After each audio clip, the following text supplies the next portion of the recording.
Good morning students, my self Bhumina Thakor. તો આપણે આપણા એસ વિભાગના તત્વોમાં સમૂહ 2 ના તત્વોના ગુણધર્મો અને ઉપયોગો વિશે આપણે વાત કરી હતી પાછલા વિડીયોમાં. તો હવે આપણે આજના વિડીયોમાં જે આપણા આલ્કલાઇન અર્થ ધાતુઓના જે સંયોજનો છે એની સામાન્ય લાક્ષણિકતાની વાત કરવાની છે. આલ્કલાઇન અર્થ ધાતુ એટલે કે સમૂહ 2 ના તત્વો. હવે આપણે સમૂહ 2 ના તત્વોની વાત કરીએ તો સૌપ્રથમ એની ઓક્સિડેશન અવસ્થા. એની ઓક્સિડેશન અવસ્થા હંમેશા દ્વિધન એટલે કે M+2 ના રૂપમાં આપણને જોવા મળશે. જ્યારે આપણે જોઈએ કે એના સંયોજનો છે એ સવિશેષ પ્રમાણમાં આયનીય સંયોજનો બનાવશે. પણ હવે જે આલ્કલી ધાતુ હતી એટલે કે જે સમૂહ 1 ના જે તત્વો હતા એની સરખામણીમાં આ જે આયનીય સંયોજનો હશે સમૂહ 2 ના તત્વના આયનીય સંયોજનો એ ઓછા આયનીય સ્વભાવ ધરાવશે. એટલે કે એમાં આલ્કલી ધાતુના તત્વોની આયનીય સ્વભાવ વધારે હશે સમૂહ 2 ના તત્વો કરતાં. તો એનું કારણ શું છે? તેઓમાં વધતો જતો કેન્દ્રીય વીજભાર અને નાનું કદ. જે આલ્કલી ધાતુના તત્વો જે છે એમાં જે કેન્દ્રીય વીજભાર છે એ વધારે છે અને એમનું કદ પણ નાનું છે. એના કારણે તેઓ વધુ આયનીય છે. હવે જ્યારે આપણે બેરિલિયમ અને મેગ્નેશિયમની વાત કરીશું તો એના જે ઓક્સાઇડ એ વધુ સહસંયોજક હોય છે. કોના કરતાં?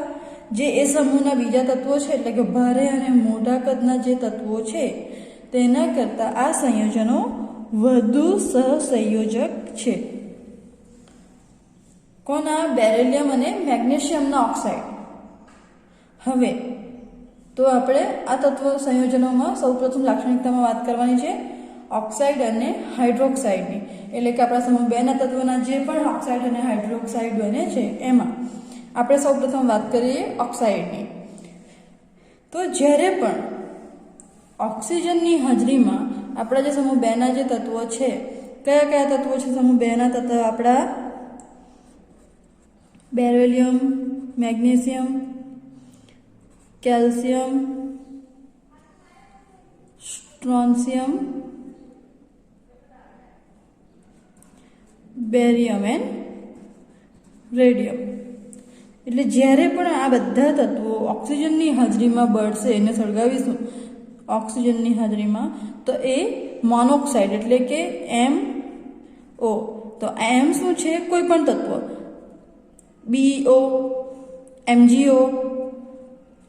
મોનોક્સાઇડ એટલે કે BeO, MgO, CaO. એ રીતના એ મોનોક્સાઇડ આપશે. હવે આમાં જે BeO છે એટલે કે બેરિલિયમ ઓક્સાઇડ એ સહસંયોજક બંધારણ ધરાવે છે. જ્યારે અન્ય તત્વોના Be સિવાયના મેગ્નેશિયમ, કેલ્શિયમ, સ્ટ્રોન્શિયમ, બેરિયમ અને રેડિયમ એ બધાના જે ઓક્સાઇડ હશે એ ખડક ક્ષાર પ્રકારનું હશે. એટલે કે રોક સોલ્ટ પ્રકારના એનું બંધારણ જોવા મળશે. હવે જે સર્જન એન્થાલ્પી છે આ જે ઓક્સાઇડની સર્જન એન્થાલ્પી વધુ છે. એટલે કે એનું જે મૂલ્ય છે ઊંચું હોવાના કારણે એ ઉષ્માની હાજરીમાં વધુ સ્થાયી છે. આપણને પૂછવામાં આવે કે સમૂહ 2 ના જે તત્વો છે કે કોઈ પણ ઓક્સાઇડ આપણે લઈ લઈએ કે MgOનું ઉષ્માની હાજરીમાં વધુ સ્થાયી હોવાનું કારણ શું છે? તો આપણે લખવાનું આવશે સર્જન એન્થાલ્પીનું મૂલ્ય. જે સર્જન એન્થાલ્પીનું મૂલ્ય ઊંચું હોવાના કારણે ઉષ્માની હાજરીમાં સ્થાયી છે. હવે આપણે વાત કરીએ BeO. આપણને ખબર છે કે BeO સમૂહના બીજા તત્વો કરતાં અલગ વર્તણૂક દર્શાવે છે. તો BeO છે એ ઉભયધર્મી છે. ઉભયધર્મી એટલે આપણને ખબર છે કે એ એસિડ અને બેઝ બંને સાથે પ્રક્રિયા કરતો હોવો જોઈએ. હવે જ્યારે અન્ય તત્વો જે છે અન્ય તત્વોના જે ઓક્સાઇડ છે બેરિલિયમ સિવાયના એ આયનીય પ્રકૃતિ ધરાવે છે અને એમનો સ્વભાવ બેઝિક હોય છે.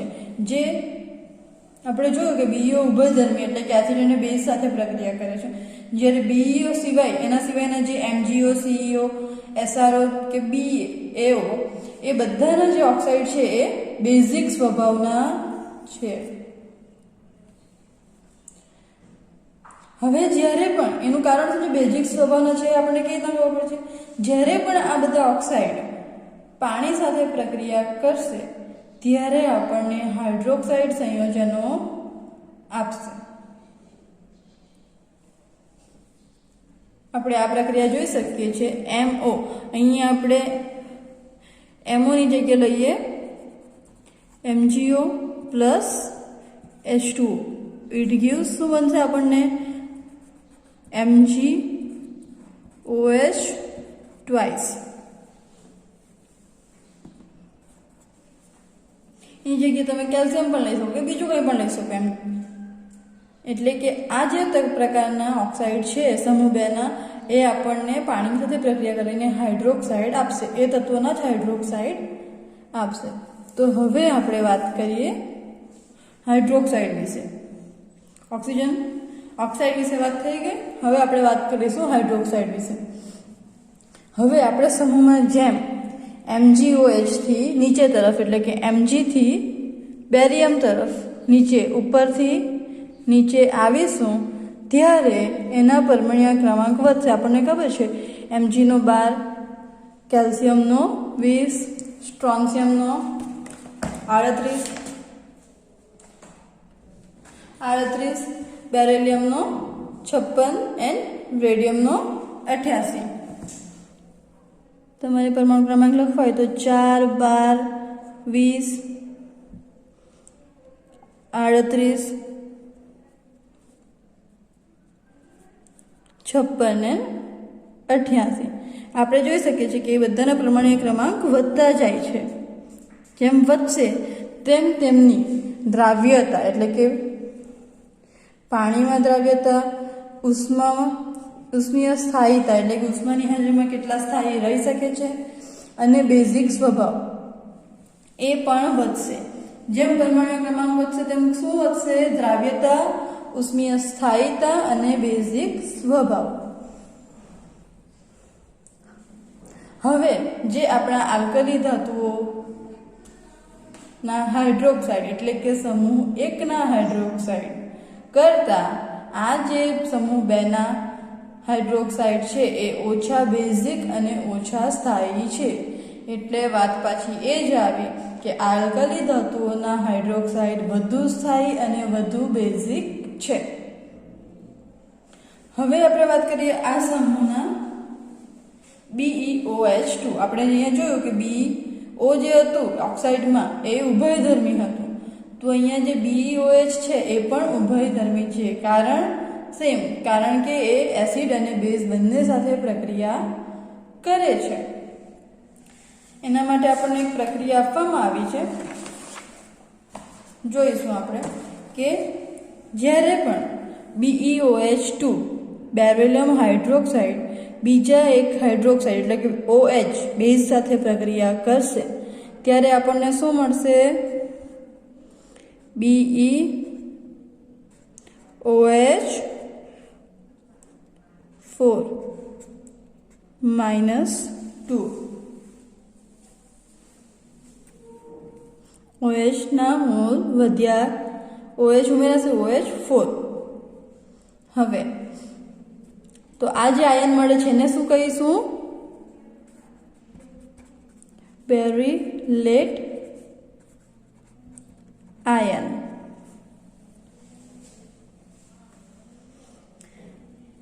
ને હવે બીજી એક પ્રક્રિયા છે એસિડ સાથેની. આપણે જોયું કે ઉભયધર્મી છે. કેમ? એસિડ અને બેઝ બંને સાથે પ્રક્રિયા કરે છે એટલા માટે. તો આ આપણી બેઝ સાથેની પ્રક્રિયા થઈ. બીજી પ્રક્રિયા છે BeOH2 beryllium hydroxide plus 2HCl and 2H2O. તો એનાથી આપણને શું મળશે? BeOH4 Cl2. આપણને BeOH4 Cl2 મળશે. તો જ્યારે પણ આપણે બેરિલિયમ હાઇડ્રોક્સાઇડની વાત કરીએ તો આ પ્રક્રિયા પરથી આપણે જોઈ શકીએ છીએ કે એના OH એટલે કે બેઝ અને HCl એટલે કે એસિડ બંને સાથે પ્રક્રિયા કરે છે, એટલા માટે ઉભયધર્મી છે એવું કહી શકીએ.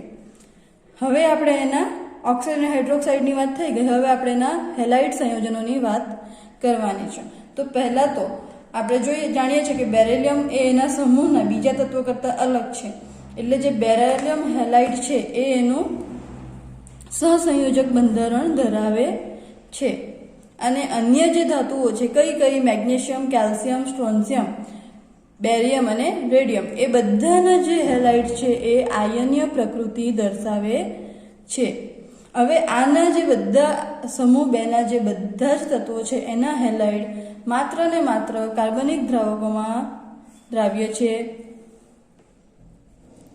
હવે અહીંયા જે આપણને એક સ્ટ્રક્ચર આપવામાં આવ્યું છે, આપણી બુકમાં પણ આપ્યું છે, BeCl2નું એક બંધારણ આપણને દર્શાવવામાં આવ્યું છે. આ જે બંધારણ છે એની કઈ અવસ્થાનું છે? ઘન અવસ્થાનું છે. આપણે એમાં જોઈ શકીએ છીએ કે સહસંયોજક બંધથી જોડાયેલા છે, એટલે આપણે જોઈએ છીએ કે સહસંયોજક બંધારણ ધરાવે છે. અને આ જે બંધારણ છે એ એનું સાંકળ રીતનું છે, એ ચેઇનની જેમ એકબીજા સાથે જોડાયેલા છે. હવે જ્યારે બાષ્પાવસ્થામાં હશે ત્યારે એ ક્લોરોસેતુ ધરાવતો દ્વિઅણુ બનશે. અને જ્યારે એ 1200 કેલ્વિન જેટલા ઊંચા તાપમાને આપણે એને રેખીય એકાકી અણુમાં વિયોજન પામતું જોઈ શકીશું. હવે આ જે હેલાઇડ છે, આપણા આ સમૂહ 2ના જે પણ હેલાઇડ છે એ બધા હાઇડ્રેટ બનાવવાનું વલણ ધરાવે છે. હાઇડ્રેટ બનાવવું એટલે કે પાણીમાં એ દ્રાવ્ય થઈને આપણને દ્રાવણ આપે છે. હવે MgCl2 જોઈશું. આપણે અહીંયા બતાવ્યું જ્યારે MgCl2 છે એ બીજા પાણીના 8 અણુ સાથે જોડાઈને હાઇડ્રેટ બનાવશે. CaCl2 એટલે કે કેલ્શિયમ ક્લોરાઇડ એ પાણીના 6 અણુ સાથે જોડાઈને હાઇડ્રેટ બનાવશે, 6H2O.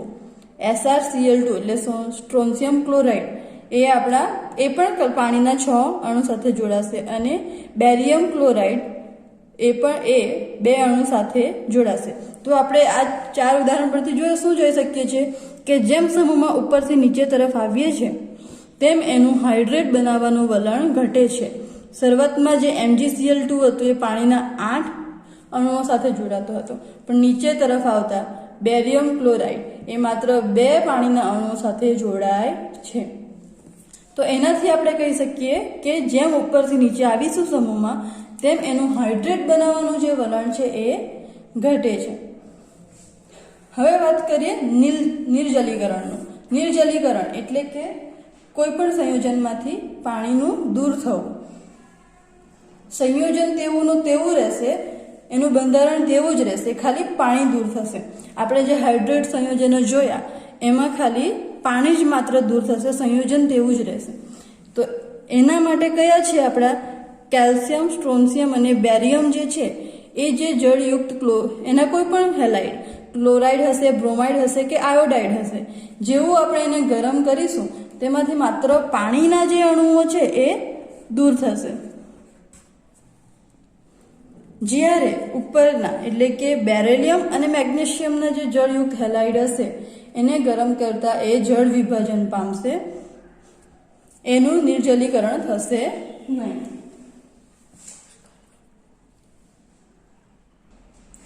તો જે આપણે જોયું કે જળ વિભાજન બેરિલિયમ અને મેગ્નેશિયમના જળયુક્ત હેલાઇડનું જળ વિભાજન થશે. હવે વાત આવી ક્લોરાઇડની સાપેક્ષમાં ફ્લોરાઇડ. જ્યારે આ તત્વોમાં ક્લોરાઇડ એટલે ફ્લોરાઇડ છે એ ઓછા દ્રાવ્ય છે, ક્લોરાઇડ વધુ દ્રાવ્ય છે. જ્યારે આપણે કમ્પેરિઝન કરીશું તો ફ્લોરાઇડ છે એ ઓછા દ્રાવ્ય છે. કોની કમ્પેરિઝનમાં? ક્લોરાઇડની કમ્પેરિઝનમાં. એનું કારણ પણ છે. એનું કારણ છે એની ઊંચી લેટિસ ઉર્જા. ચલો હવે આપણો ત્રીજો ટોપિક છે એમાં એના ઓક્સો એસિડના ક્ષારો. ઓક્સો એસિડના ક્ષારો એટલે આ જે આલ્કલાઇન અર્ધધાતુઓ જે છે એ ઓક્સો એસિડના ક્ષાર બનાવે છે. હવે વાત કરીએ એના આપણને ત્રણ સંયોજનો આપ્યા છે ઓક્સો એસિડના ક્ષારમાં. કાર્બોનેટ સંયોજનો આપણો પહેલો ટોપિક છે, કાર્બોનેટ સંયોજનો. તો એમાં આપણે વાત કરીશું જે આલ્કલાઇન અર્ધધાતુઓના જે કાર્બોનેટ છે એ પાણીમાં અદ્રાવ્ય છે, જ્યારે દ્રાવ્ય ક્ષારોના દ્રાવણમાં આપણે સોડિયમ કાર્બોનેટ અથવા એમોનિયમ કાર્બોનેટ, જ્યારે પણ આવા દ્રાવ્ય ક્ષારો હશે એમાં આપણે સોડિયમ કાર્બોનેટ અથવા એમોનિયમ કાર્બોનેટ નાખીશું તો એનું અવક્ષેપન થશે. અવક્ષેપન એટલે શું? આપણે પ્રેક્ટિકલ કરતા હોઈએ ત્યારે આપણે જોયું હશે કે આપણે કોઈ દ્રાવણમાં કંઈક અન્ય દ્રાવણ ઉમેરીશું તો નાના નાના પાર્ટિકલ્સ આપણને જોવા મળશે. એને આપણે પીપીટીસ કહીએ છીએ, પ્રેસિપિટેટ્સ. એને આપણે અવક્ષેપન એટલે અવક્ષેપ મળવા એવું કહેવાશે. હવે વાત કરીએ પરમાણુ ક્રમાંક. પરમાણુ ક્રમાંક વધતા જે કાર્બોનેટ ક્ષારો છે એ પાણીમાં દ્રાવ્યતા ઘટતી જશે. પરમાણુ ક્રમાંક ક્યારે વધશે? જ્યારે આપણે સમૂહમાં ઉપરથી નીચે તરફ આવીશું ત્યારે એનો પરમાણુ ક્રમાંક વધશે અને એના જે કાર્બોનેટ ક્ષારો છે તત્વોના એની દ્રાવ્યતા ઘટી જશે. તો હવે છે કાર્બોનેટ સંયોજનને ગરમ કરતા CO2 અને ઓક્સાઇડનું વિઘટન, ઓક્સાઇડમાં વિઘટન પર જશે. એટલે જ્યારે પણ આપણે કોઈ કાર્બોનેટ સંયોજન હશે, ઇન કેસ આપણું કાર્બોનેટ સંયોજન છે બેરિલિયમ CO3, તો આપણને શું મળશે? BeO અને અહીંયા CO2. ઓક્સાઇડ એટલે કે તત્વોનું ઓક્સાઇડ એટલે કે BeO, બેરિલિયમ ઓક્સાઇડ અને CO2 માં એનું વિઘટન થશે. એટલે કે BeCO3 ને ગરમ કરીશું જ્યારે આપણે, ત્યારે આપણને BeO અને CO2 એટલે એના સિવાય BeCO3 સિવાય અન્ય કાર્બોનેટ હશે તેના માટે પણ આ જ પ્રોસેસ છે. હવે વાત કરીએ બેરિલિયમ કાર્બોનેટની. તો બેરિલિયમ કાર્બોનેટ આપણને ખબર છે કે કંઈક અલગ તો છે જ એના સમૂહ કરતા, એના સમૂહના અન્ય તત્વ કરતા. તો સૌપ્રથમ તો એ અસ્થાયી છે અને એ માત્ર જ્યાં CO2 પ્રેઝન્ટ હોય એવું વાતાવરણ, કાર્બન ડાયોક્સાઇડ જે વાતાવરણમાં હોય, હવામાં ખુલ્લું નહીં, ખાલી CO2 હશે તેવા વાતાવરણમાં જ બેરિલિયમ કાર્બોનેટ સ્થાયી હશે. એટલે એને તેવા જ વાતાવરણમાં રાખવામાં આવે છે. હવે વાત કરીએ ધન આયનના કદ વધવાની સાથે એની ઉષ્મીય સ્થાયીતા પણ વધે છે. હવે આપણે જોઈશું કે આ સમૂહમાં જે દરેક તત્વો છે આપણા, બેરિલિયમ એ પણ ધન આયન છે, મેગ્નેશિયમ પણ બધા જ ધન આયન છે, Ca, Sr કે Ba બધા જ ધન આયન છે. આપણે પહેલા જોયું કે +2 દ્વિઅણુના એમાં હશે ઓક્સિડેશન સ્ટેટ, એનું દ્વિઅણુ M+2 હશે. તો જેમ જેમ એનું કદ વધશે તેમ તેમ એની ઉષ્મીય સ્થાયીતા ઘટશે. હવે છે વાત કરવાની છે આપણે સલ્ફેટ સંયોજનો. તો જે આપણા આલ્કલાઇન અર્થ ધાતુઓનો જે સમૂહ છે એટલે કે સમૂહ 2, એના જ બધા સલ્ફેટ સંયોજનો સફેદ ઘન છે. જ્યારે ઉષ્માની હાજરીમાં એ સ્થાયી હોય છે. જ્યારે પણ આપણે BeSO4 અને MgSO4 ને પાણીમાં દ્રાવ્ય કરીશું તો એ ઝડપથી દ્રાવ્ય થશે. એનું કારણ નાનું કદ. હવે જ્યારે કેલ્શિયમ સલ્ફેટથી બેરિયમ સલ્ફેટ એટલે કે ઉપરથી નીચે ત્રીજા તત્વથી નીચે તરફ આવીશું તરફ જતા દ્રાવ્યતા ઘટશે.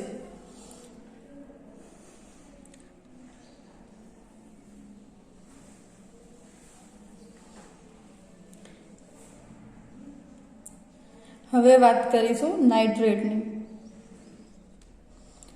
તો નાઇટ્રેટ સંયોજનો આપણા સમૂહ 2 ના જે પણ સંયોજનો છે એના નાઇટ્રેટ સંયોજનો. તો આપણે શાનું નાઇટ્રો સંયોજન લઈએ? મેગ્નેશિયમ લઈ લઈએ. MgNO3 twice. આ આપણું નાઇટ્રેટ સંયોજન છે. એની જગ્યાએ આપણે કોઈ પણ લઈ શકીએ, કેલ્શિયમ, સ્ટ્રોન્શિયમ, બેરિયમ, જે લેવું હોય એ. તો ધાતુના જે આ બધી જ ધાતુના જે કાર્બોનેટ છે એ કેવી રીતે મેળવીશું નાઇટ્રેટ? તો જ્યારે પણ આપણે કાર્બોનેટ સંયોજનો હશે ધાતુના, એને મંદ નાઇટ્રિક એસિડ સાથે પ્રક્રિયા કરવાથી નાઇટ્રેટ મેળવી શકાય. હવે મેગ્નેશિયમ નાઇટ્રેટ પાણીના 6 અણુ સાથે જોડાઈ સ્ફટિકીકરણ પામે છે. જે મેગ્નેશિયમ નાઇટ્રેટ હશે એ પાણીના 6 અણુ સ્ફટિકીકરણ શું છે? ક્રિસ્ટલાઇઝેશન. એટલે કેવું હોય કે આપણે કોઈ પણ સંયોજનને પાણીમાં ગરમ કરીશું ઊંચા તાપમાને અને એને ઓવરનાઇટ એટલે કે આખી રાત જેવા સમય માટે, ઘણા સમય માટે ઠંડુ પડવા માટે મૂકી દઈશું. તો આપણે બીજા દિવસે આવીને જોઈશું તો એ આપણને નાના નાના ક્રિસ્ટલ બનેલા જોવા મળશે. સ્ફટિક કહીએ આપણે, ને આપણે રેગ્યુલર આપણે વાત કરતા હોઈએ તો આપણે ક્રિસ્ટલ બનેલા છે એવું કહી શકીએ. ક્રિસ્ટલ બનશે તો એને કહીશું સ્ફટિકીકરણ. એટલે જ્યારે પણ મેગ્નેશિયમ નાઇટ્રેટ સ્ફટિકીકરણ પામશે તો કેવી રીતના થશે? એ પાણીના 6 અણુ સાથે જોડાશે. હવે વાત કરીશું બેરિયમ નાઇટ્રેટ. તો બેરિયમ નાઇટ્રેટ એ નિર્જળ ક્ષાર તરીકે સ્ફટિકીકરણ પામે છે. જેમ કદ વધશે તેમ જલ્યકરણ એન્થાલ્પી ઘટશે. કદ વધશે તેમ જલ્યકરણ એન્થાલ્પી ઘટશે. એમાં કારણ શું છે? તેના કારણે જે જળયુક્ત બનવાનું વલણમાં પણ ઘટાડો થશે.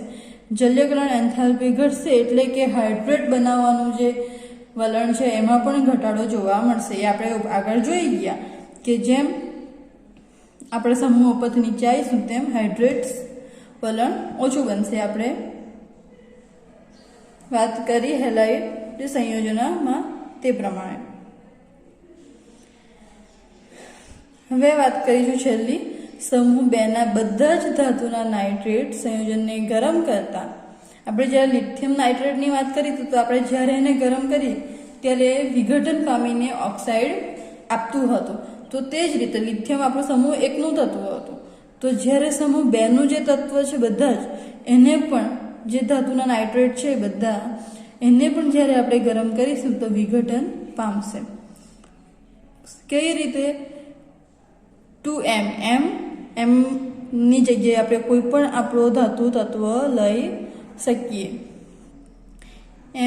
MnO3 twice it gives 2MO plus 4NO2 plus O2. એના માટેની પ્રક્રિયા જોવી હોય તો આપણે અહીંયા જોઈએ.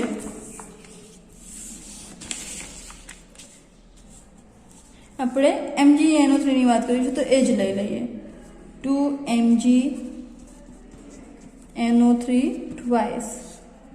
તો જ્યારે એને આપણે ગરમ કરીશું, હીટ આપીશું, ત્યારે આપણને 2MgO plus 4NO2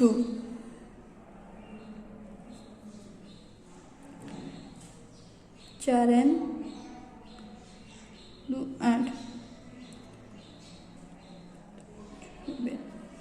8O plus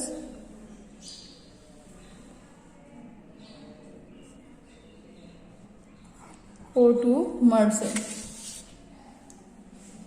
તો આપણે આ પ્રક્રિયામાં વાત કરીશું તો Mgની જગ્યાએ મતલબ આ Mની જગ્યાએ આપણે કોઈ પણ ધાતુ તત્વ અર્ધ ધાતુ તત્વ લઈ શકીએ આપણા સમૂહ 2 નું.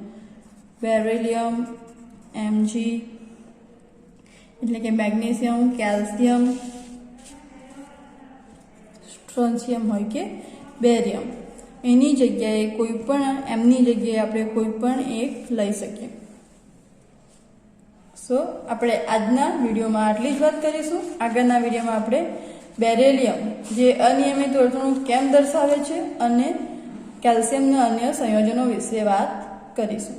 Thank you.